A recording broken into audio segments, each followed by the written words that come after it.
Saya memberikan waktu kepada pemateri yang kedua, yaitu kepada Bapak Ken Norton Hutasoit, MIKOM. Berikut saya akan membacakan profil singkat beliau. Beliau adalah lulusan dari Fakultas Pertanian Universitas Sumatera Utara pada tahun 2001 dan menyelesaikan studi Magister Ilmu Komunikasi, konsentrasi Komunikasi Politik dan Media di Universitas Merdeka, Jakarta Selatan, sebagai wisudawan berprestasi pada tahun 2020. Mengawali karirnya sebagai jurnalis harian Media Indonesia Jakarta pada tahun 2002 dan April 2011 beliau bergabung di Metro TV Jakarta sebagai jurnalis yang meliput politik dan pemilu hingga kini menjadi news producer di program Prime Time New Metro TV. Sebelumnya saya ingin menyapa selamat datang kepada Bapak Fuadi selaku anggota Bawaslu DKI Jakarta. Selamat datang kepada Pak Fuadi. Untuk itu saya kembali kepada profil singkat Bapak Norton. Pada tahun 2018 beliau menjadi tim peneliti untuk program pendidikan reguler angkatan Lenhamnas RI tahun 2018 dengan judul Peningkatan Kesadaran Politik Masyarakat guna menyukseskan pemilu 2019. Pak Norton, ada beberapa hal yang mungkin bisa ditekankan. Yang pertama, bagaimana unsur komunikasi yang ditekankan pada unsur medianya dalam komunikasi di lembaga Bawaslu. Yang kedua, publikasi bentuk apa saja yang efektif. Yang ketiga, bagaimana strategi berita pemberitaan yang baik untuk pengawasan. Untuk mempersingkat, saya persilahkan kepada Pak Norton untuk memberikan pemaparannya. Saya beri waktu 20 menit, Pak. Ya, terima kasih Mbak Dwi sebagai moderator. Sama-sama, Pak. Ya, terima kasih Bu Ardana sudah memberikan kesempatan ya kepada saya untuk bisa sharing ya. Dan terima kasih, juga Bang Ken. Senang sekali juga di sini ada juga Prof. Anwar Arifin ya. Saya juga ada beberapa buku beliau yang saya baca juga. Kalau nggak salah pernah ketemu juga beliau itu untuk akreditasi universitas ya di Mercu Buana. Baik, mungkin nanti dalam diskusi kita bisa lebih mendalam perkenalan kita, tapi mungkin untuk mempersingkat waktu, saya juga mungkin tidak sampai 20 menit ya, tapi lebih singkat mungkin lebih bagus ya. Nanti kita akan elaborasi dengan tanya jawab atau diskusi yang mungkin ada yang mau ditanyakan atau kita bisa diskusikan apabila terjadi atau ada temuan problem, bisa kita carikan solusinya, kira-kira begitu. Nah, barangkali bisa dibantu untuk slide-nya biar teman-teman yang lain juga bisa melihat. Baik, saya akan mulai ya, karena judul yang diberikan kepada saya itu tentang strategi komunikasi dan publikasi efektif untuk menguatkan fungsi pengawasan pemilu. Tentu kalau kita lihat ada kata strategi, kemudian komunikasi, publikasi ya. Nah, tiga kata ini menjadi stressing atau fokus dalam pembicaraan saya tentunya. Strategi itu ada dua perspektif ya. Pertama itu bagaimana dia sendiri organisasi dalam konteks ini, organisasi Bawaslu untuk melakukan komunikasi yang efektif. Yang kedua dari perspektif bagaimana keberlangsungannya setiap saat dan selalu ada sehingga respon dan tanggap terhadap lingkungan. Tentu itu yang menjadi catatan pentingnya. Kemudian komunikasi tadi sudah dijelaskan juga sama Bu Ardana, baik secara teoritis, tapi saya mungkin lebih fokus pada komunikasi dalam konteks teori opini publik, pembentukan opini publik ya. Maka akan berkaitan dengan agenda setting, kemudian framing dan priming. Mungkin bisa diteruskan itunya slide-nya. Ya. Nah, lanjut ya. Nah, kita akan mendiskusikan misalnya agenda setting. Agenda setting hari ini terjadi perubahan ya. Kalau dulu apa yang penting di media, apa yang tampil di media itulah menjadi penting bagi publik. Tapi sekarang ada relasi yang timbal balik gitu ya. Artinya saling mempengaruhi. Apa yang penting di media penting bagi publik dan apa yang penting di publik juga penting bagi media. Justru belakangan ini apa yang menjadi perbincangan di publik itu menjadi sangat mewarnai pemberitaan dan termasuk media sosial. Kemudian framing dengan sekarang cukup banyak media, framing itu akan bergantung pada kebijakan redaksi media sehingga apa yang ditampilkan itu kepada publik itu juga akan berbeda-beda ya. Dan TV yang satu berbeda dengan TV yang lain, begitu juga portal berita berbeda di portal yang satu dengan yang lain, walaupun tema atau katakanlah misalnya isu yang diangkat mungkin hampir sama ya. Karena memang dia tidak terlepas dari isu-isu publik juga. Ya. Oh, oke. Audionya gimana, masuk? Halo? Ya. Bisa saya lanjutkan? Silakan Pak. Ya, oke. Ya, selanjutnya priming Silakan, yaitu Pak, lanjut. Ya, selanjutnya ya itu priming ya. Priming ini kepentingan media itu sendiri sebenarnya menanamkan di benak khalayak bahwa ini adalah penting gitu ya. Sehingga media kalau kita lihat kenapa satu berita atau satu isu terus atau sering kali diulang, yaitu karena kepentingan primingnya. Karena dia punya kepentingan apa yang disampaikan informasi itu sampai kepada publik, dan kalau dalam tradisi sosiopsikologis itu mempengaruhi khalayak gitu ya. Lanjut. Lanjut ya. Kemudian kita akan melihat tadi ini soal publikasi ya. Publik ini kan kalau dari terminologi atau etimologinya ini kan berkaitan dengan khalayak umum, atau kalau dari bahasa awalnya sendiri kan publik itu kan sebenarnya yang berurusan dengan negara. Tapi dalam konteks sekarang ini publik itu kepentingan publik. Nah, kita lihat nanti apa menjadi poin-poin penting yang menjadi kepentingan publik. Walaupun kepentingan publik yang dimaksud itu satu media dengan media yang lain itu berbeda perspektifnya, atau paling tidak yang berkaitan tadi framing dan primingnya itu bisa berbeda gitu ya. Apalagi dengan hadiran new media sering sekali mempengaruhi apa yang menjadi muatan atau isi berita media mainstream atau media massa. Contoh misalnya waktu di NTB ada caleg misalnya katanya terlalu cantik fotonya, lebih cantik fotonya dari aslinya katanya. Ini kan menjadi perhatian yang awalnya sebenarnya muncul di media sosial, sehingga itu menjadi pemberitaan nasional, dan bahkan sidangnya sampai di Mahkamah Konstitusi.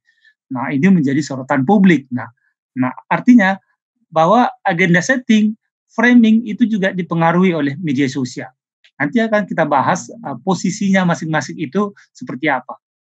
Maka viral yang ada di media sosial itu kerap sekali mempengaruhi agenda setting media, dan itu bisa menjadi materi. Bahkan kadang-kadang ada yang tidak terlalu banyak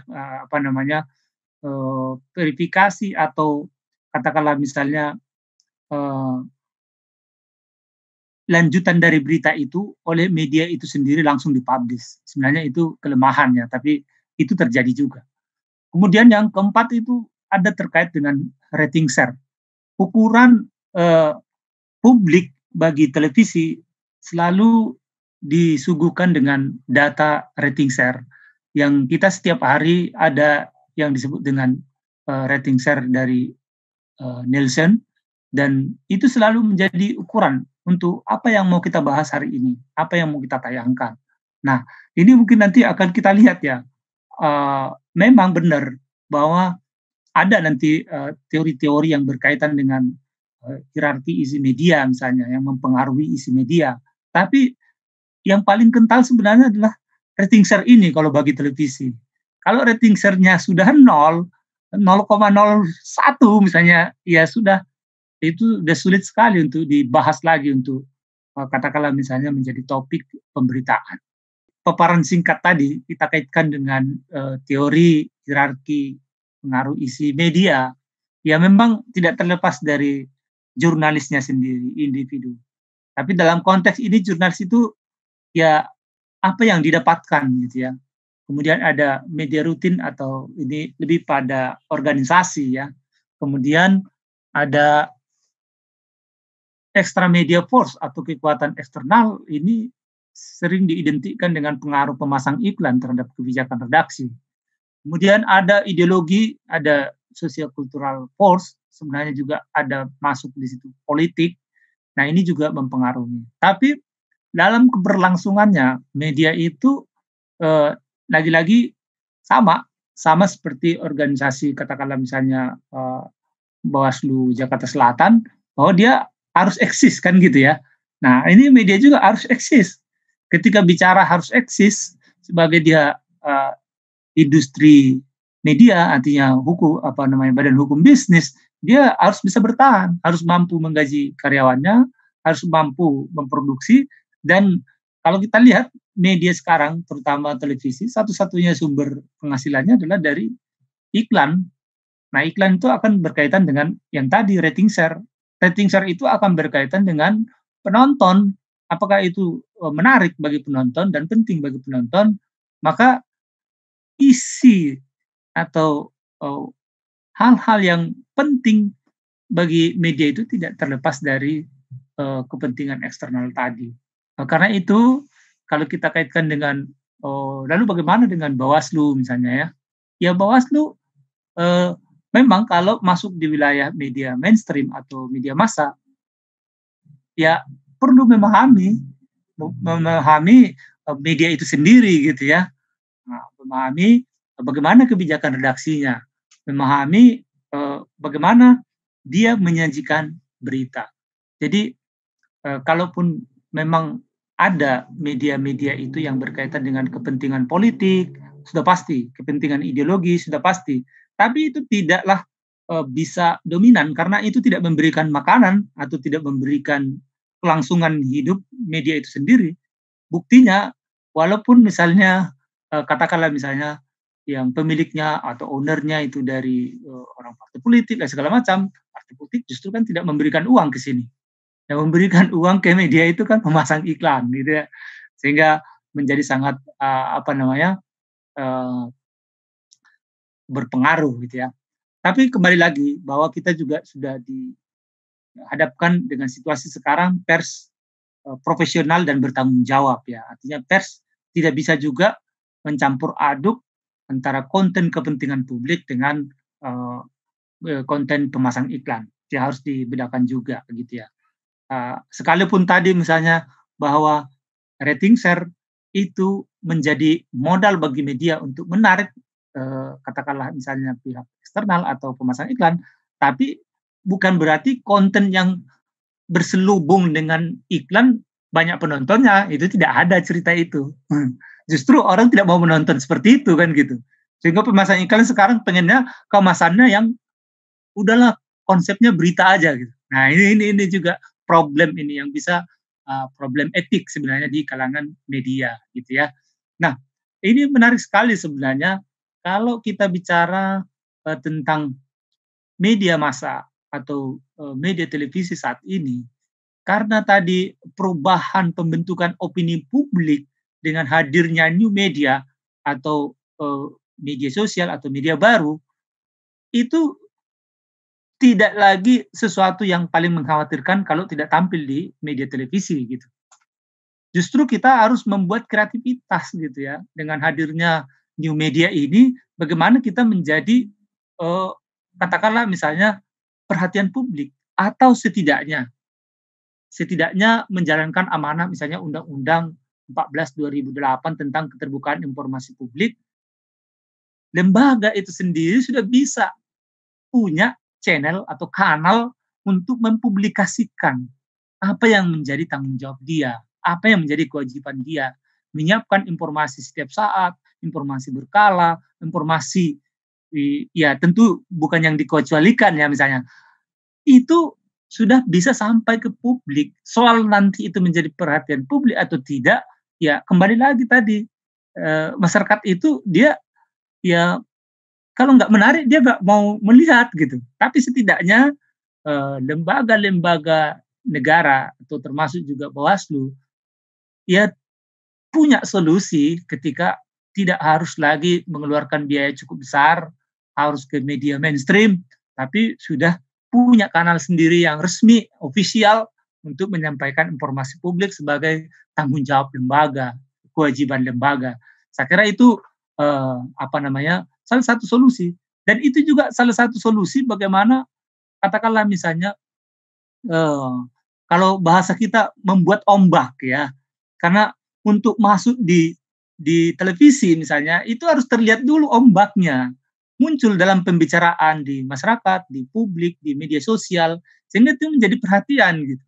Nah, media sosial ini atau portal berita ini bisa katakanlah misalnya menggulirkan ya ombak kecil untuk menuju ombak besar gitu ya, sehingga itu nanti bisa mewarnai pembentukan opini publik. Karena dalam konsep pemahaman saya, pembentukan opini publik itu masih melibatkan media massa atau media mainstream. Belum bisa dikatakan misalnya, rame di medsos viral, lalu itu, sudah terbentuk opini publik, ya belum. Karena kan baru di medsos saja gitu misalnya.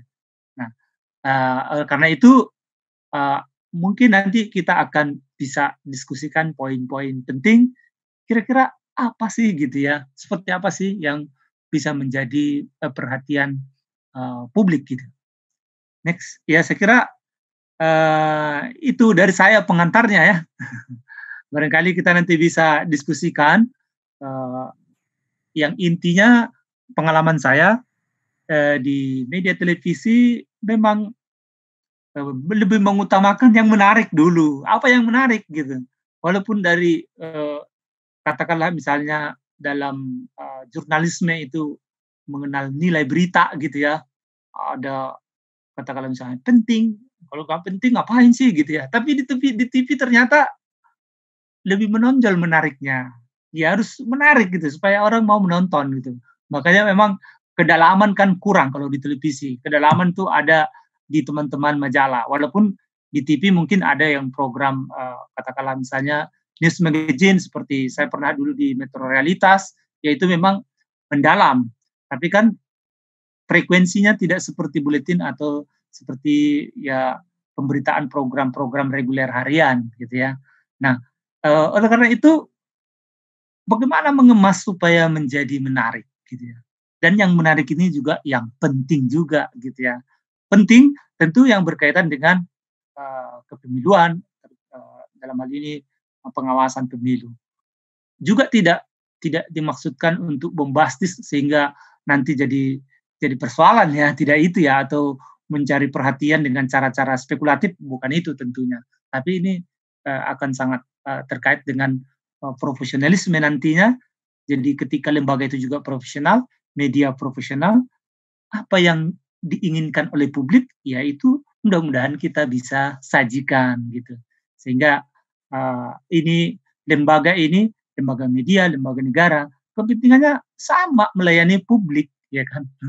Kalau, katakanlah misalnya lembaga negara melayani publik, eee, tentu dia tidak mencari keuntungan dari situ ya, tapi itu pertanggungjawaban, kewajiban dan pertanggungjawaban. Tapi media ternyata selain melayani publik, juga itu akan berimplikasi pada, eee, keuntungan yang didapatkan oleh media, kalau dia media komersil gitu ya. Saya kira itu, pengantar dari saya, kita nanti bisa diskusikan seperti apa, saya sedikit mengkombinasikan antara, teori dan pengalaman saya ya. Saya kira itu, terima kasih, saya kembalikan ke Mbak Dwi sebagai moderator. Terima kasih. Terima kasih atas pemaparannya Pak Ken yang luar biasa, yaitu bagaimana kita mempublikasikan suatu berita dengan mengangkat isu-isu yang sangat fenomenal. Nah, untuk pemateri yang ketiga, yaitu sudah hadirlah pada saat ini Profesor Dr. Anwar Arifin. Seperti yang telah dipaparkan dalam slide awal profil beliau sangatlah panjang. Namun kali ini saya akan membacakan secara short ilmu komunikasi politik pertama dan permuda 43 tahun, dosen tetap Universitas Hasanuddin, rektor Universitas Veteran RI 1996 sampai 2001, anggota Dewan Pers RI tahun 1993 sampai tahun 2000, anggota DPR MPR RI periode 1999 sampai 2009, Ketua Komisi 1, Komisi 10, Wakil Ketua Fraksi Golkar di MPR RI. Sekarang beliau adalah profesor tetap Universitas Persada Indonesia IAI Jakarta. Kepada Profesor Anwar, kami persilahkan memaparkan materinya. Saya beri waktu 20 menit. Kepada Profesor, dipersilahkan.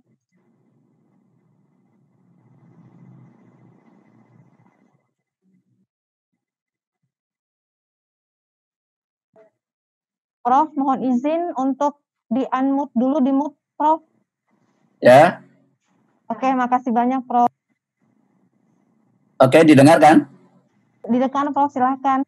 Ya. Dengar, Prof. Oke, makasih. Jadi tentu pertanyaan yang awal adalah mengapa perlu ada strategi komunikasi. Biasanya kalau saya tanya mahasiswa mengapa, dan ini pertanyaan mengapa itu karena ya, jawabannya karena. Mengapa calon anggota DPR itu perlu berkampanye? Mengapa Bawaslu perlu melakukan publikasi? Itu pertanyaan yang mendasar. Ya, jawabannya adalah karena publik itu memiliki daya penangkal. Jadi publik itu memiliki daya penangkal yang dalam komunikasi politik atau dalam ilmu komunikasi disebut sebagai teori khalayak kepala batu. Nah, jadi khalayak kita itu adalah pada dasarnya kepala batu, memiliki potensi untuk menolak, ya, memiliki potensi untuk menyaring semua informasi yang diterima. Tetapi juga memiliki potensi untuk menyerap informasi.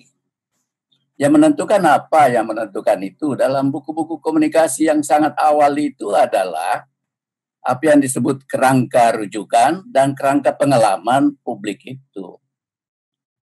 Ya, dan untuk itu maka pekerjaan yang pertama bagi lembaga yang ingin mempengaruhi publik adalah memahami publik itu, memahami karakternya. Kalau di Jakarta Selatan bagaimana Bawaslu ini memahami karakter penduduk yang ada di Jakarta Selatan itu. Apakah dia seluruhnya adalah berpendidikan apa ya, standarnya apa, income per kapitanya berapa, pekerjaannya apa, profil seperti itu kan yang perlu diketahui. Tanpa mengetahui itu nanti akan mengalami kegagalan. Ya, kegagalan itu secara ilmu komunikasi ya. Nanti saya akan sampaikan pengalaman saya 3 kali berkampanye. 2 kali menang, 1 kali kalah. Ya. Jadi itulah pekerjaan pertama adalah memahami itu, memahami kerangka referensi dan kerangka pengalaman daripada khalayak kita. Dan ini jarang dilakukan. Ya, hampir tidak ada lah. Kalau di dalam public relation itu harus dimulai dulu dengan semacam survei ya. Survei lapangan. Siapakah sebenarnya khalayak kita di Jakarta Selatan ini? Dan itu biasanya tidak pernah ada anggaran untuk itu. Nah, ini juga kelemahan. Ya, tadi Dana menyampaikan bahwa banyak orang menganggap komunikasi ini sederhana. Karena itu ya Presiden Gus Dur itu menghapuskan kementerian atau departemen penerangan karena dianggap penerangan itu bisa dilakukan oleh siapa saja. Seolah-olah penerangan itu hanya membredel surat kabar zaman dulu itu kan. Padahal sebenarnya penerangan ini amat penting karena dukungan publik, tadi ada disinggung mengenai opini publik atau pendapat umum, itu sangat penting sekali dan tidak gampang untuk mengubahnya. Ya, opini publik itu sama kira-kira dengan wanita P. Wanita P itu apa? Ya pelacur ya. Apakah sekarang? Ya, itu mudah berubah, gampang berubah, dan juga kadang-kadang sulit. Karena itu harus diperlukan satu cara untuk mempengaruhinya. Itu kalau opini publik. Tadi dari segi media kita sudah dengar bagaimana media juga berusaha untuk mempengaruhi opini publik. Dan ini termasuk pelajaran komunikasi politik yang cukup tua dan sangat mempengaruhi untuk negara-negara yang menganut demokrasi liberal. Sebenarnya ini Anda semua di Bawaslu harus tahu bahwa sistem yang kita terapkan sekarang ini sistem negara kaya yang diterapkan di negara miskin. Nah, ini dilemanya. Jadi sistem yang kita ambil ini dari negara industri yang kaya, yang pendidikannya sudah rata-rata perguruan tinggi, tiba-tiba diadopsi masuk ke Indonesia, di negara yang income per kapitanya hanya $4.000, ya menengah, dan pendidikannya kita ini masih mayoritas tamatan SD rata-rata. Pendidikan anak Indonesia itu, orang Indonesia itu masih belum sampai 10 tahun, padahal standar yang baik itu ya di atas 12 tahun. Nah, itu yang diadopsi dari negara industri dan Indonesia. Jadi kita menerapkan suatu sistem politik atau sistem pemilu dari negara yang kaya ke negara yang miskin, negara kita. Dan ini sangat mempengaruhi kerangka referensi dan kerangka pengalaman publik atau halayak kita. Jadi dalam ilmu komunikasi dikenal memang ada namanya paradigma mekanistik. Saya tidak tahu, mudah-mudahan Dana sudah mengajarkan kepada mahasiswa. Ya, mekanistik itu kira-kira yang cocok untuk diterapkan kepada yang mekanistik itu adalah publikasi. Publikasi ini tidak bisa hanya sekali saja. Harus dilakukan berkali-kali seperti yang dilakukan para pengiklan itu. Jadi iklan itu disampaikan berkali-kali.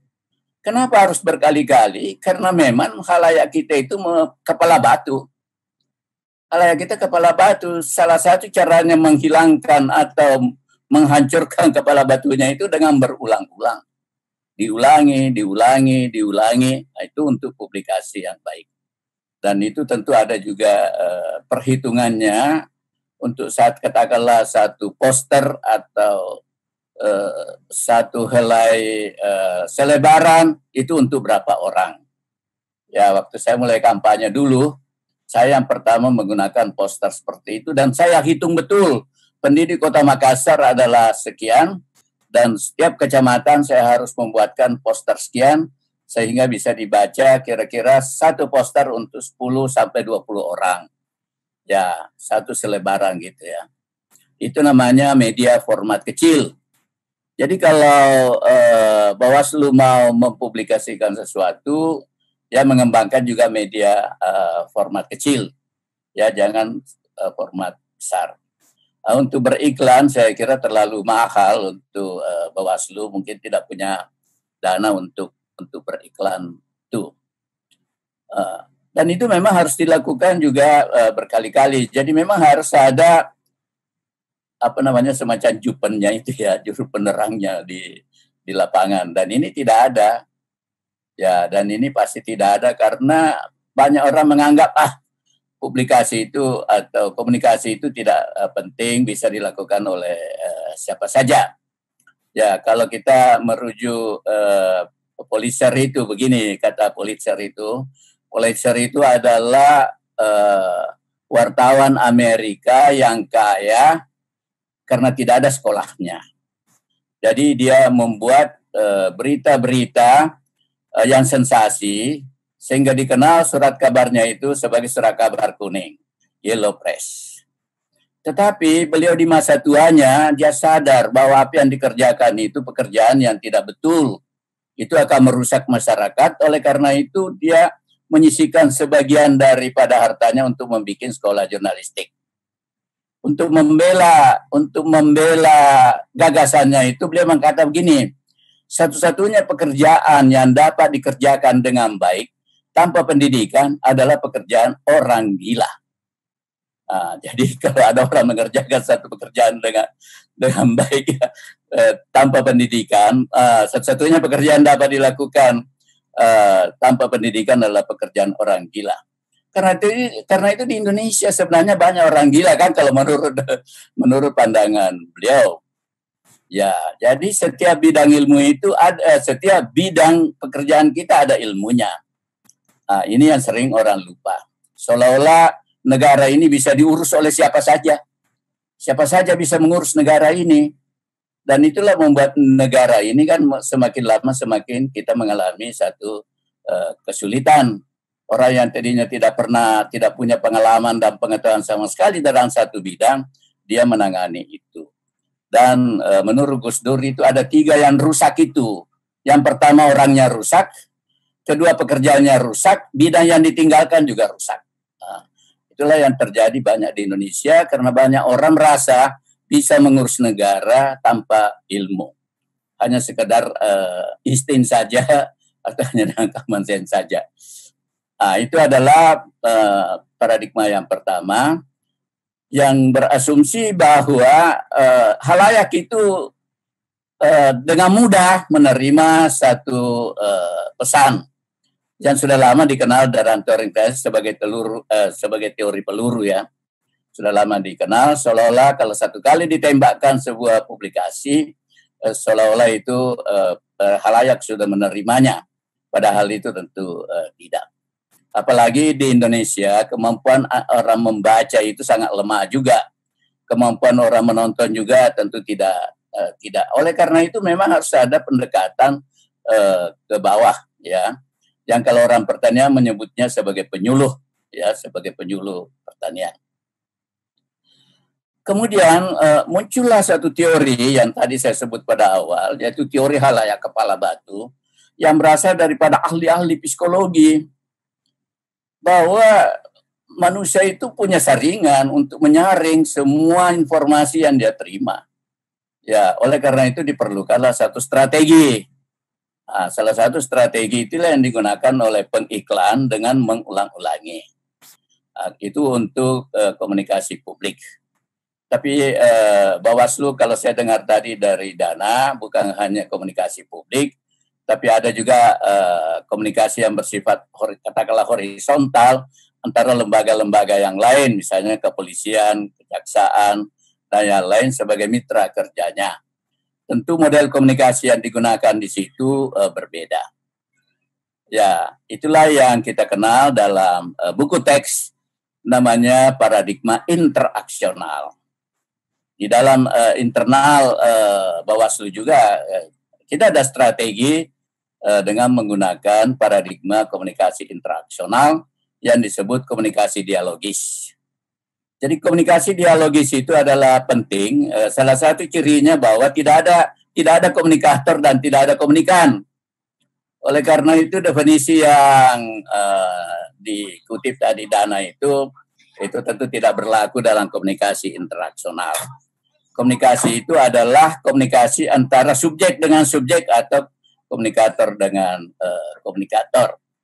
Ya, itu ada definisi komunikasi itu sekitar 60 lebih ya definisi komunikasi.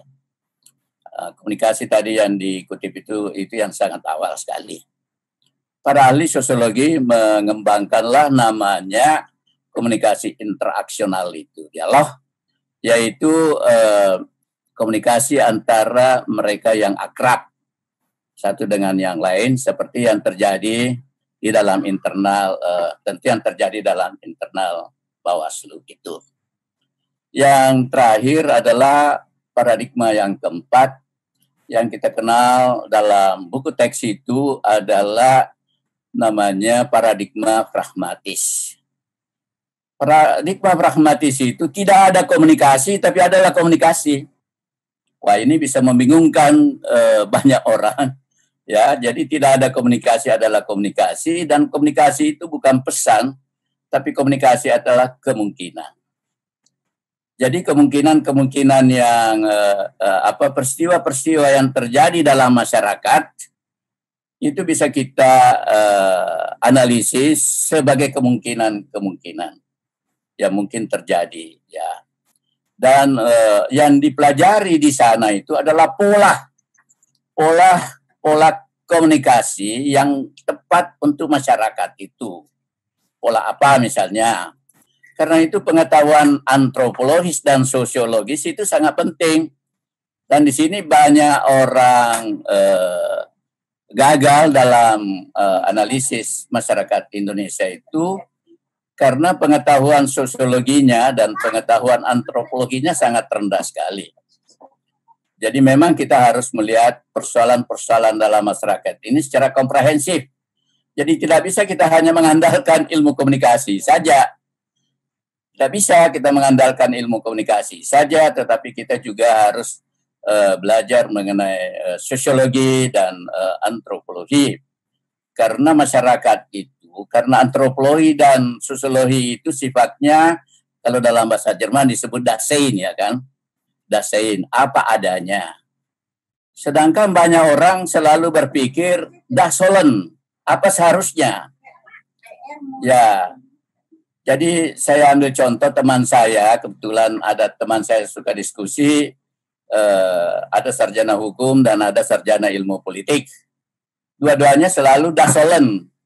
Das sollen itu seharusnya begini, seharusnya begini, seharusnya begini. Itu masyarakat tidak bisa mengikuti yang seharusnya itu. Ada jarak antara seharusnya dengan yang apa yang terjadi. Ya, oleh karena itu dalam merumuskan strategi komunikasi yang tepat harus memahami sosiologi dan antropologi masyarakat. Karena itu di dalam buku, mungkin Dana atau teman-teman Anda semua pernah membaca buku ini. Kalau tidak boleh aku nanti kirimkan. Ini ada buku saya, buku teks ini udah lama, komunikasi politik.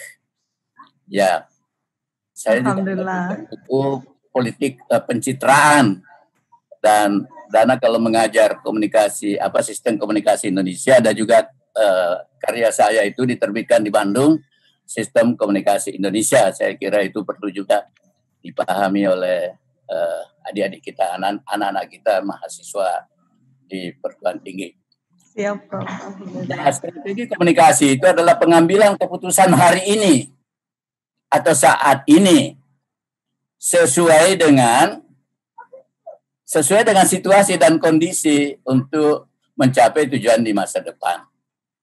Jadi strategi itu disusun sesuai dengan kondisi, situasi dan kondisi masa saat ini untuk mencapai tujuan di masa depan. Jadi ini harus dipahami kondisi saat ini, ada kondisi sosiologi dan kulturalnya. Itulah sebabnya misalnya kalau kita mau membuat undang-undang itu, salah satu landasannya itu landasan sosiologi dan antropologi. Ya, memang kita hanya sebut landasan sosiologi, ya. Ada landasan ideologisnya, ada landasan historisnya, ada landasan sosiologinya. Begitu juga kalau mau nyusun strategi harus ada landasannya. Ya, landasan sosiologinya gimana, historisnya, penduduk Jakarta itu secara historis bagaimana, supaya bisa kita mengubah dari satu pandangan ke pandangan yang lain. Yang paling berat dalam komunikasi ini adalah, ya saya kira orang yang belajar ilmu komunikasi tahu namanya komunikasi pembaharuan atau komunikasi inovasi yang seperti dilakukan oleh pengiklan. Ya, ada kawan gini pandangannya, kalau mau disenangi orang, kalau dia suka ikan asing, ya kasih ikan asing. Nah, itu langsung cocok itu. Tetapi ada juga mengatakan, saya ingin mengubah orang yang suka makan ikan asin dengan ikan kaleng. Inilah yang disebut komunikasi pembaharuan. Nah, sekarang Bawaslu ini membawa bentuk komunikasi apa? Pembaruan atau bukan? Kita ambil contoh lah masalah corona ya, pandemi ini, itu syarat dengan ide pembaharuan, ide baru, tapi miskin atau minim sosialisasi, minim komunikasi. Ya, saya sendiri mengamati bahwa pemerintah ini nggak punya strategi komunikasi yang tepat, sehingga mengeluh saja orang publik atau rakyat tidak pakai masker, melanggar protokol kesehatan dan sebagainya. Mereka tidak paham, mereka tidak begitu paham mengenai semua makna itu. Istilah-istilah yang dipakai juga banyak bahasa asing dan banyak bahasa yang membingungkan. Seperti istilah normal baru, ya lebih dipaham normalnya daripada barunya. Dan apa normal baru itu? Jadi istilah-istilah yang dipakai juga harus mudah diserap oleh publik. Jangan pakai istilah-istilah yang susah untuk diserap. Ya, karena penduduk Indonesia itu ya, kalau Jakarta memang sedikit lebih tinggi barangkali.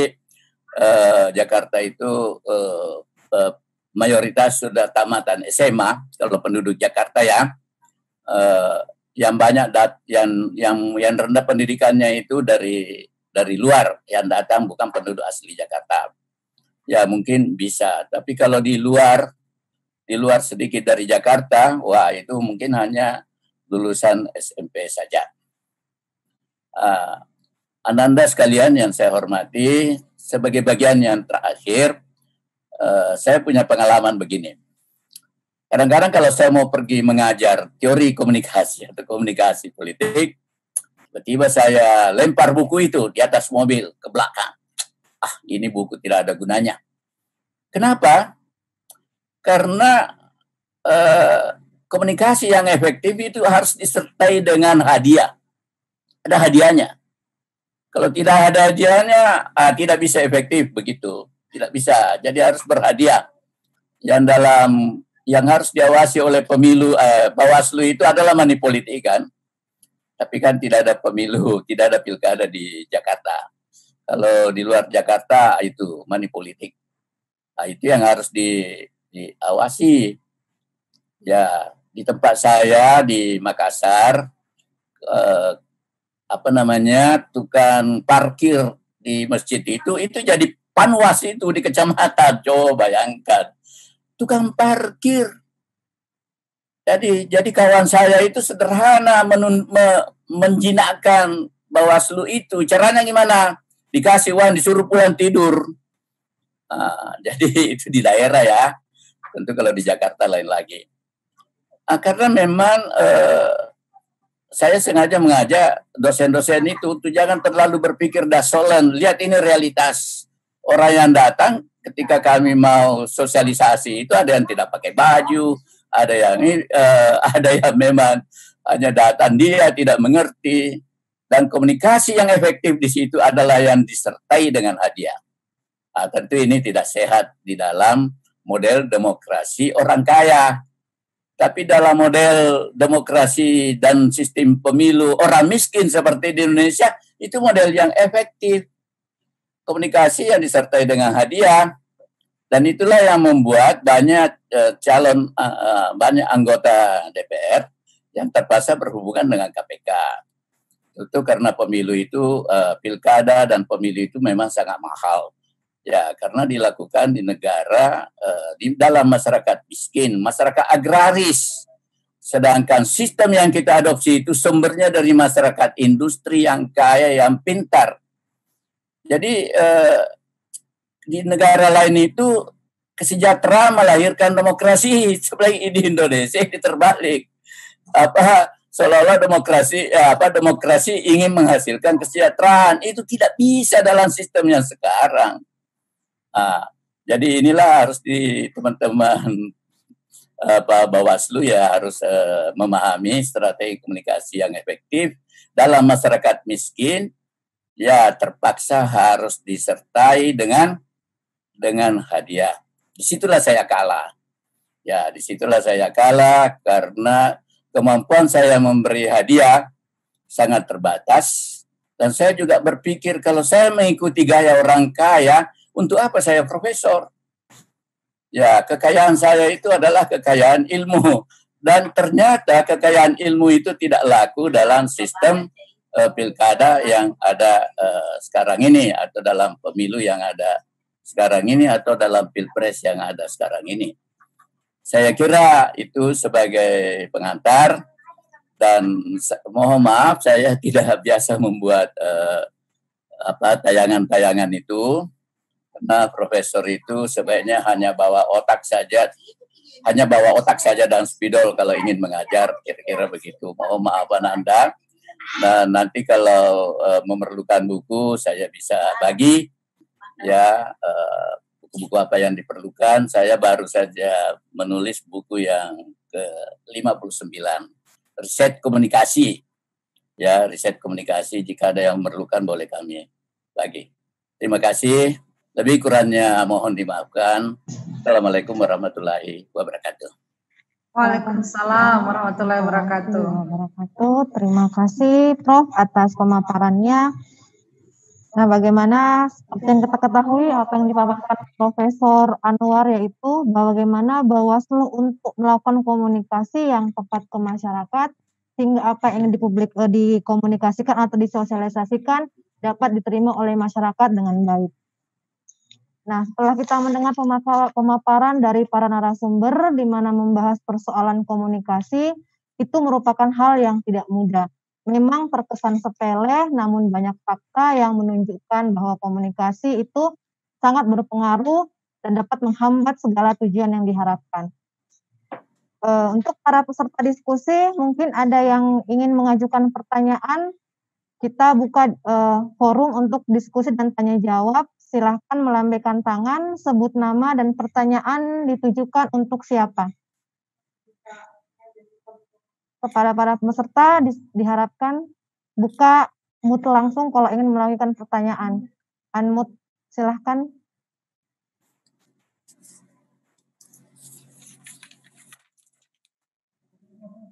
Ada yang ingin mengajukan pertanyaan?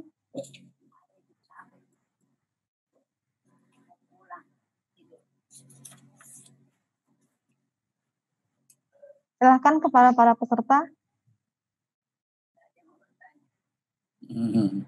Oke, kepada Pak Tri Endra Prasetya dipersilahkan. Silahkan Pak. Iya, terima kasih Mbak Dwi. Saya menanya sih 2 pertanyaan aja nih. Pertama kepada Pak Prof nih.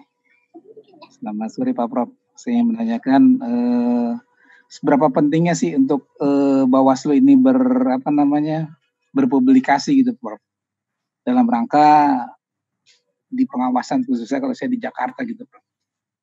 Terus yang kedua untuk Pak Ken, seberapa pengaruhnya nih media massa terhadap sistem pengawasan? Itu cukup sih, terima kasih.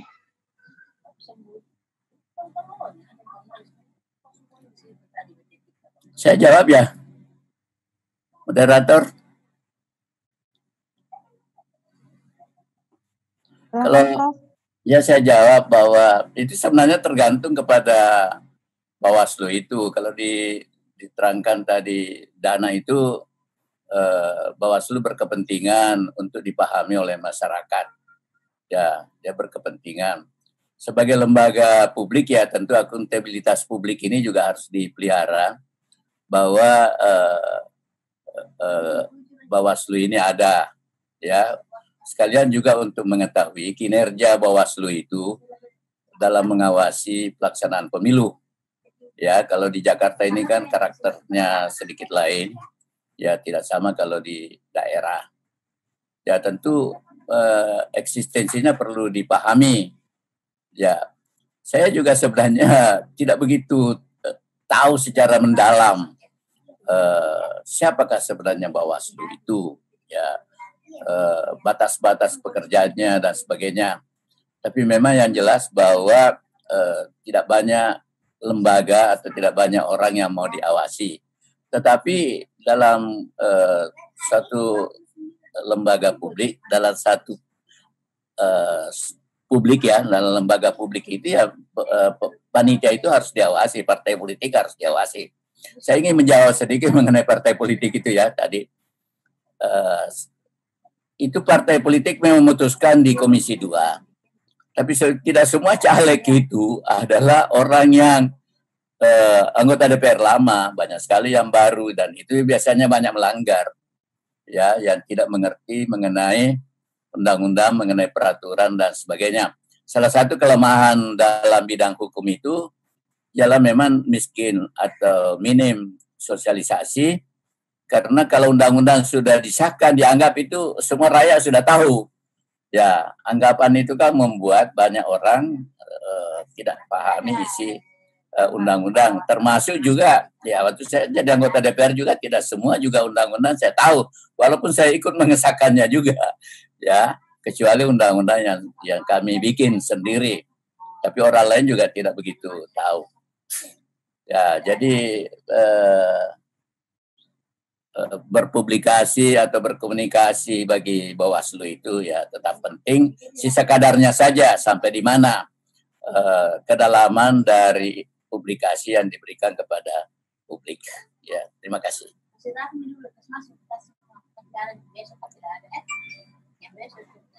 Terima kasih kepada Prof. Untuk Pak Ken, silahkan menjawab pertanyaan dari Pak Tri. Bagaimana peran media massa untuk pengawasan untuk pengawas? Pak Ken, saya persilahkan.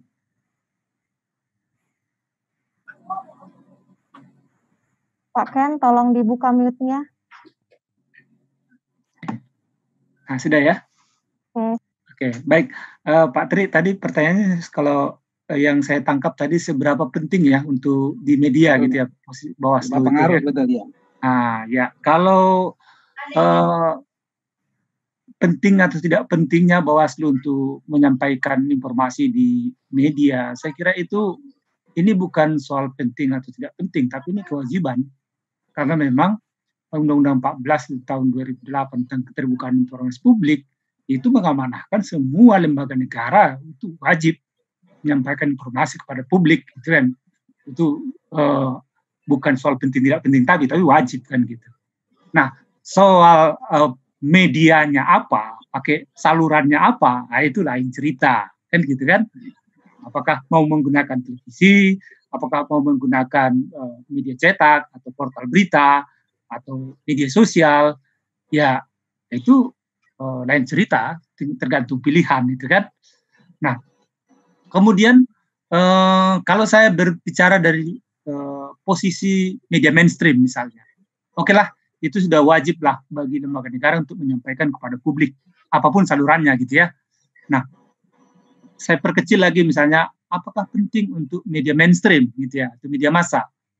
Nah, pengalaman kita kalau kita lihat posisi lembaga-lembaga negara itu ketika tidak eksis di publik, ya artinya di media, tidak mewarnai pembentukan opini publik atau opini publik, nah itu nasibnya bisa dihapus lembaganya.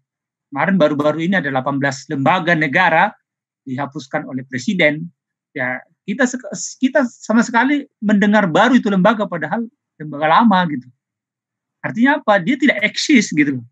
Nah, kalau Bawaslu tidak eksis di benak publik seperti yang Pak Prof tadi bilang, bahwa masyarakat itu, halayak itu kepala batu, tidak tersimpan di memorinya, tidak ada di benaknya, ya Bawaslu juga dilupakan orang. Ketika sudah dilupakan, ya jangan harap ada eksistensi. Dan lembaga itu bisa, sedangkan ini aja eksis, banyak orang minta dibubarkan saja Bawaslu. Itu senior saya, Pak Doktor dari Universitas Indonesia itu, selalu meminta bubarkan aja itu Bawaslu gitu. Artinya apa? Muncul saja di publik, itu ada orang meminta bubarkan. Apalagi kalau tidak eksis gitu ya. Nah, apa indikatornya eksis di publik? Ya indikatornya mewarnai opini publik. Opini publik itu siapa saja yang terlibat? Ya sampai sekarang masih media massa dan tentu diwarnai oleh media baru atau new media ini. Ada portal berita atau televisi yang masuk atau menguasai juga dunia new media gitu. Kalau kita lihat sekarang, kalau katakanlah misalnya Robert Cisny bilang di Amerika dengan internet ini, dengan new media ini membuka ruang demokratisasi informasi, benarkah seperti itu? Ternyata kalau kita lihat konglomerasi juga kan yang menguasai new media itu siapa? Yang menguasai ya badan hukum bisnis juga gitu kan. Berapa orang sih yang mewarnai misalnya YouTuber itu ya? Itu hanya sedikit dan itu juga tidak menyampaikan informasi pemilu atau pengawasan. Nah, kalau mau gandeng ya itu ya bermitralah ke mereka supaya mereka bisa menyampaikan isu-isu atau wacana-wacana pengawasan gitu. Misalnya siapa sekarang? Ada Tim Lintar atau ada si macam-macam itu ya, banyak ya. Yang tampil di YouTuber yang mengalahkan followernya atau subscribernya media-media televisi, media-media besar gitu. Tapi apa yang dibicarakan? Ya hal yang menarik, yang remeh-temeh, yang nggak penting juga kadang-kala kalau kita lihat gitu kan. Nah, bagaimana mewarnai hal yang menarik di situ dan penting buat pengawasan. Saya kira itu jawaban saya. Intinya ini bukan soal penting atau tidak penting, tapi kewajiban lembaga negara untuk menyampaikan informasi publik, ya kan. Nah, soal penting, kalau mau eksis, ya harus tampil. Ya. Saya kira itu pendapat saya. Terima kasih. Oke, siap Pak Ken. Terima kasih. Cuman iyalah, kalau kita lembaga Bawaslu mungkin gini loh Pak Ken. Itu sebab kita sharing aja ya. Di Bawaslu kan mungkin setiap kali kita, kata Bapak tadi harus eksis di sosial media atau di mana. Tapi mungkin masyarakat itu akan bosan. Karena yang kita sampaikan hal-hal yang itu aja mungkin menurut saya ya. Nah, seperti nih, kita di DKI kan sekarang tidak mengadakan pilkada. Paling yang kita posting di sosial media, kegiatan-kegiatan kita aja. Dan mungkin masyarakat, kegiatannya itu aja terus. Nah, isu yang kita mau naikkan itu kadang sangat sulit untuk kita bangun itu. Itu Pak Ken, kayaknya di Bawaslu sekarang kendalanya seperti itu. Ditambah juga mungkin sumber daya masyarakat yang kita punya itu agak sangat minim Pak. Misalkan gini, di selatan aja, untuk kita kan punya website nih, yang bisa merilis berita atau apa, edit orang-orangnya yang itu aja, kita membuka pintu ke beberapa teman-teman, tapi ya seperti itu aja, nggak ada maksudnya mereka nggak antusias untuk memberikan masukan-masukan, itu Pak Ken, yang maksudnya jadi kendala kita di Bawaslu sebenarnya Pak. Ya, saya respon sedikit ya. Dalam komunikasi krisis ya, ada dua hal penting yang saya baca kemarin terkait dengan komunikasi krisis. Yang menjadi catatan saya yang pertama skill, yang kedua kolaborasi, gitu ya. Jadi kalau tadi misalnya, wah itu aja nanti mereka bosan, justru memang harus disampaikan berulang-ulang, ya kan. Tapi kemasannya beda, gitu kan. Berarti dituntut kreativitas, berarti skill, ya kan. Nah kemudian di era digital gini, yang sangat dibutuhkan juga kolaborasi. Bisa jadi misalnya kalau isinya sama, kemasannya beda, dan kolaborasi dengan orang yang sudah punya subscriber banyak, atau kolaborasi dengan media mainstream, itu menjadi penting dan menjadi menarik gitu. Artinya selain menonjolkan pentingnya tadi juga menarik. Salah satu contoh misalnya, ya mungkin kalau kerjasama ke televisi, kosnya besar ya, atau misalnya formatnya. Tapi bisa jadi misalnya seperti yang dilakukan portal berita itu membuka konsultasi, ya kan, misalnya konsultasi pemiluan atau apa segala macam gitu ya. Itu kerjasama dengan media yang sudah punya pembaca gitu kan, bisa juga. Atau misalnya kolaborasi dengan yang katakanlah misalnya blogger-blogger yang pembacanya sudah cukup banyak. Atau kolaborasi dengan katakanlah misalnya YouTuber yang subscribernya sudah jutaan gitu ya. Di Indonesia jutaan banyak yang punya subscriber. Saya kira ini salah satu solusi. Oke. Selain skill tadi ya kolaborasi ya gitu. Saya kira itu. Nah, dan yang tidak kalah pentingnya ya ini konvensional tapi penting. Ya kenal dengan orang media itu sendiri karena banyak orang ahli tapi tidak tampil di media. Karena apa? Karena tidak punya akses ke media. Dia sendiri tidak kenal gitu. Dia sendiri tidak ingin, tapi tidak kenal sama orang medianya. Ya bagaimana? Orang media juga begitu. Dia tidak pernah mengakses karena tidak tahu. Salah satu contoh tadi saya bilang, orang televisi itu kenapa dia menampilkan orang yang prominence, ya, orang yang terkenal. Karena kepentingannya rating share. Kalau orang yang sama sekali tidak dikenal di medsos saja tidak ada, di googling aja nggak ada namanya. Nanti di rapat redaksi juga aneh tuh kok masukin orang yang tidak dikenal sama sekali gitu kan. Nah, itu makanya medsos sangat penting juga. Itu bisa menjadi ombak kecil untuk menuju ombak besarnya sehingga menjadi perhatian publik. Saya kira itu. Terima kasih.